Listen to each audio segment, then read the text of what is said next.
It's funny, growing up, like everybody would tell me like you can't make a living in music. It's impossible. It doesn't happen. The lyrics to me are, they're kind of the most important part of the song. And I think that's true of this record. I don't want to say someday anymore. I want to get even older and look back on my life and be like, oh yeah, cool, I worked a lot. A lot of the album I wrote alone. I tend to write about mental health issues and like stress and like how we grow older, like how we cope with life. And co-writing gets strange because you're really opening up to like all your insecurities basically. So you need to write with people that you're comfortable being like, here are all my weaknesses. In real life, I don't share these things with people. I'm not a person who will like talk about their feelings, so it is weird to like put it in a song and then be like, oh hey everybody, listen to my new single about how shitty I feel. Would you feel anything?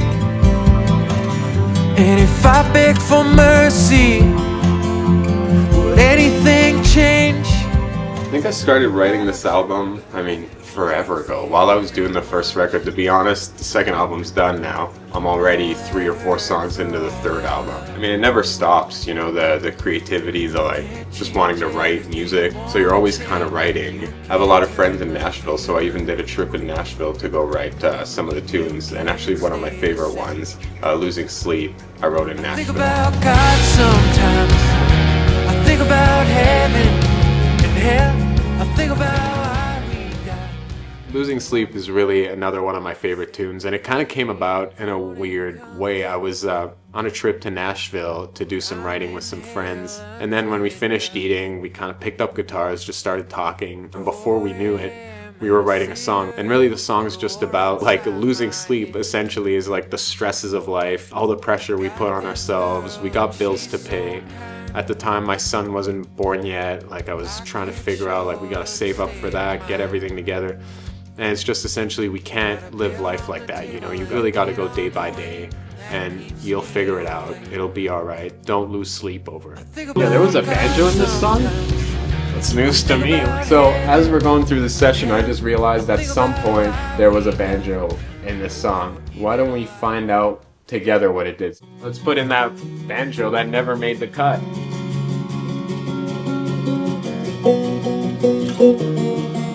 Damn, I should have kept it. I kind of like it. On the acoustics, I think I put 4 mics on the main acoustic. I had 2 Coles, like as room mics, which you could hear. They're really mixed really low. Honestly, it's just to grab the room a little bit, and then a KM184, and I think it was a U87 for the close mics on the guitar.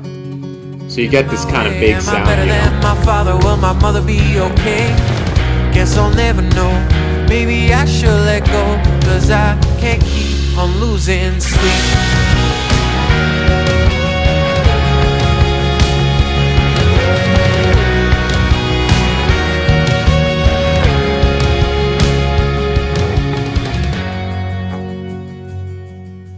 Like, I have this fear in life where like, a lot of the songs talk about like how I work too much, I don't prioritize like family and friends. If I could, is really like this idea I have that maybe one day my wife will leave me because, you know, I don't make the time for her. Like the songs start, I'd end my day at 2 a.m. thinking I was working for something. She'd call my name to come to bed. If we were to break up, like I'd kind of understand why she needed to leave. And on that note, this is actually where we got married, right under that thing at the Sécurité de la Montagne. For me to notice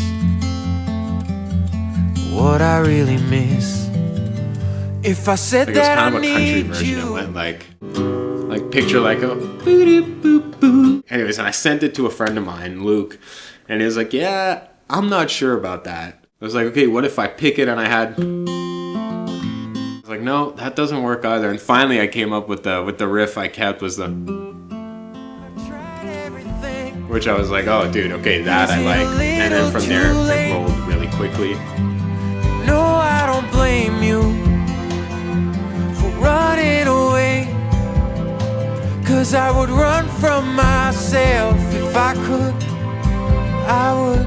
Also, like this one line in the song, one more post, four more drinks just to wash it down and do it again. It's just crazy how today artists are expected to be videographers, to be content creators. The time you spend on actually making music becomes shorter and shorter because there's so much else to do. And I've realized that the music industry is a really strange place. There's a lot of people that try to tell you who you should be, what you should do, what kind of music you should do, how you should act, and you could easily lose yourself in that. And I think the idea is just stay true to yourself. You know, that's the whole thing, like Hell I Do. Like, I don't have to listen to you. I could do what I want to do, what I need to do to be happy. Don't listen to other people. Didn't care too much when I was 17. Last few years have been hard on me. I don't get high on the things that I used to.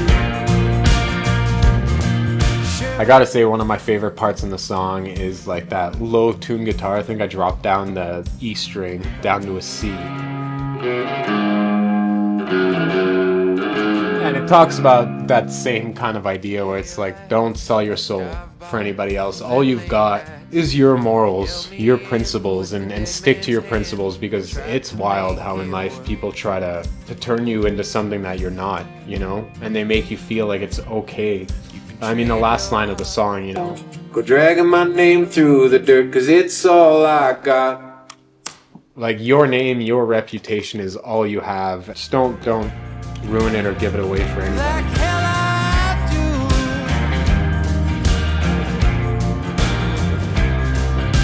do. One more post, four more drinks just to wash it down and do it again. Somehow Better is a little bit of a throwback to the last album, so that it's a lot more indie. You know, I toured with an indie folk band for 9 or 10 years. I used to write for a lot of country artists. I like to do folk music. I work with a lot of pop artists. I like to think that my music is really like an amalgamation of my experiences, you know. So you still get some of those colors in the electric tone, you know, like the opening line of the song is...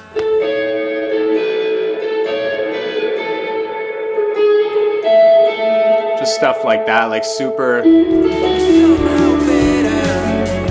reverby kind of lines.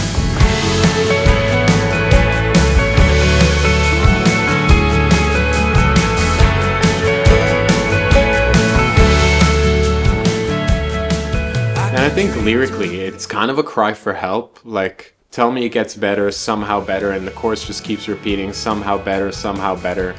One of my favorite opening lines is, I can get lonely in a crowded room. You know, you're at a party or you're at a bar with a bunch of friends or an event, and you just look around and you feel really alone in that moment. When I was younger, I'd tell myself like, oh, I'll get older, you know, I'll have a family, I'll do this, that, and it doesn't just disappear with time. It's something you really need to consciously deal with, you know. We need to take care of, just like our physical health, we need to take care of our mental health, because it's not gonna fix itself. And I'm worried 'cause the older I get, the more I can feel it taking over every thought. I wish that it would stop. Does it get better? Somehow better. I'd say Someday are my favorite lyrics on the record. I was supposed to have a write with an artist, and she was coming over in like 10-15 minutes, and I hadn't prepared any ideas. I was writing for her, and she was about to show up, and I'm like, man, I gotta write something. So I just started picking away at the guitar. I pretty much wrote the whole song Someday in that amount of time. And then when I showed her the song, she was like, oh, I love it. I definitely want to do that one. And then I was like, wait, I think I love it too. Could I keep that song and we write something else? Seen a few more sunsets, took another shot at last call. Gone on a few more. Someday was actually the first song I decided to put trumpet on. We had Andy King, who plays with the Brooks, who played on it. We had Mario Tolero play the drums, Adam Cunningham, this killer bass player from Nashville, who played bass, and then we had the Quatsoaresca as well, who did the strings. Just wanted to experiment with trumpet on this record. I don't know why, I became kind of obsessed with trumpet on this one. Not someday. There's my favorite part about the strings. Check it out. When they play like those eighth notes. Why I wrote it so quickly is it really tells the story of, like, you know, in life I'm the kind of person that maybe works too much. And I've realized, like, when friends ask me to do something, they're like, hey, come over for dinner. My wife says, let's take a day off. My family says, let's do a family dinner. I'm always like, oh yeah, someday. Like, I'm just gonna finish the work I got right now. Someday is always someday. And I'm realizing the older I get, I haven't done that much other than work in my life. So it's kind of the story of, like, I don't want to say someday anymore. I want to go watch a sunset. I want to go have family dinners. I want to hang out with friends. I want to take days off and kind of make memories. You know, I don't want to get even older and be like, look back on my life and be like, oh yeah, cool, I worked a lot. Waiting on someday. I had a write set up with my buddy Luke Sheets and also Mike Logan, who's this just absolutely amazing writer. And we walked in, we started chatting. I didn't know Mike at the time. And then as we were talking, I was doodling on this guitar riff. Like, I wasn't thinking too much about that riff. I'd written it before, maybe like a month before, and I was never really gonna use it. When I played it, Mike and Luke were like, oh, that's actually kind of cool. Why don't we write on that? I was like, really? What are we gonna write on, like, this kind of... Anyways, and then we got into it and they convinced me that it was a good riff, and I love it now. I just hadn't seen it at the beginning. I don't wanna wake up one day wondering what it is I'm looking for, feeling like I'm chasing all the wrong things.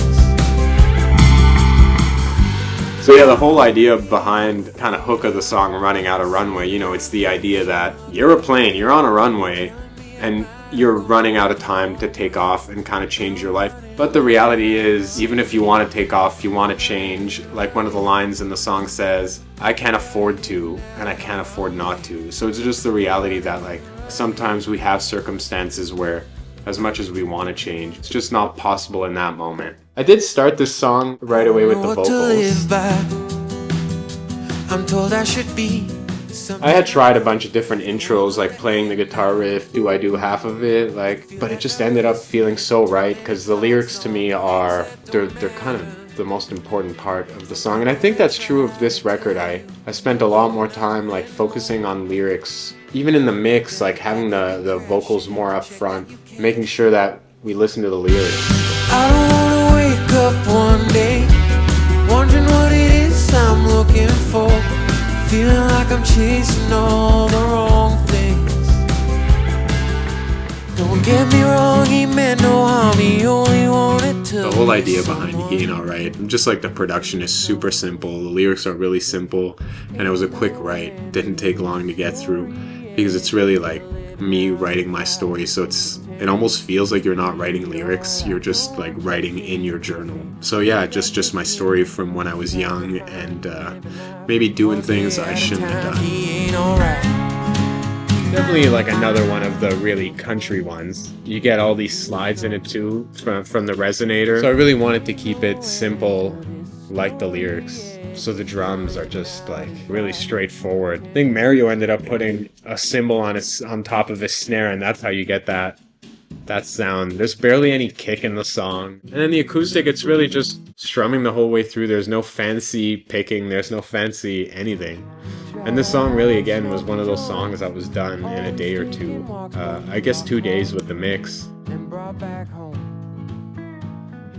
One of my favorite songs on the record for sure is Might As Well, and what was funny about that one is we had actually finished the whole record. And one morning I woke up and I just started doodling on the guitar and I wrote this song, and I was like, that's gotta be on the record. So I sent it to my manager and I was like, okay, I know this is gonna sound crazy, but can we replace one of the songs on the record with this new one that I wrote? If I was her, I'd be like, are you kidding? Like, everything's done. She's like, I love it. So it ended up making the record.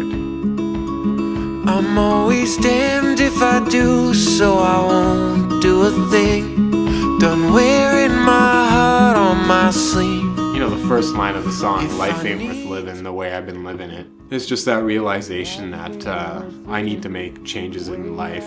But at the same time, I feel like I've tried so much and nothing's worked, so what am I supposed to do? Where am I supposed to go now? At the end of the day, I kind of just want to be alone.